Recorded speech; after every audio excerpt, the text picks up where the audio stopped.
ගුත්තිලේ දුරු සඳ වීණා වයන ලෙස ඉඳ පසෙක පනවන ලද සුදුසු අස්නෙක ගොසින් උන් සඳ. හරි. මේවා තේරුම් තමයි පුතේ දැන් දැනගන්න ඕනේ. හරිද? ඇදුරු සඳ. ඔයාලා ලියනවා නම් ලියා ගන්න. නැත්තම් මේ ස්ක්‍රීන්ෂොට් එක ගහ ගන්න පුළුවන් නම් පුතාලට ඩිවයිස් එකේ ෆොටෝ එකක් හරි ගහ ගන්න පුළුවන් නම් ඒත් කමක් නැහැ පුතේ. පුතාලට මාව ඇහෙනව නේද? එක්කෙනෙක් මයික් ඔන් කරලා කියන්න තව පාරක් මට කන්ෆර්ම් කරගන්න. ඇහෙනවනේ. හරි. පුතේ ඇදුරු සඳ කියන්නේ ඇදුරුතුමාට.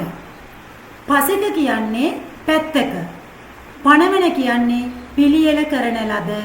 අස්නක කියන්නේ ආසනයක.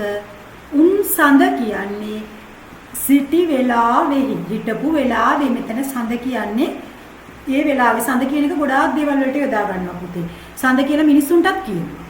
සඳටත් කියනවා. වෙලාවටත් කියනවා. එක එක දේවල් වලට යොදා ගන්නවා. එතකොට පුතේ මේ කවියේ තේරුම තමයි පළවෙනි කවිය.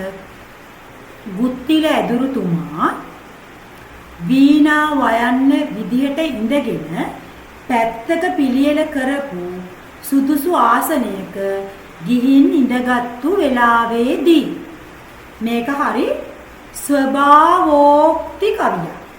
ඇත්ත ඇති සැටියෙන් කියන කවියක්. ඔන්න දැන් ඔයගලන්ට තේරෙනවද? ස්වභාවෝක්ති කවියක් පුතේ මේක. මේක ස්වභාවෝක්ති කවියක්. ඇත්ත ඇති සැටියෙන් කියනවා. ගුත්තිල ඇදුරුතුමා වීණා වයන විදියට ඉඳගෙන පැත්තක පිළියෙල කරපු සුදුසු ආසනයක ගිහිල්ලා වාඩි වුණා. හරි.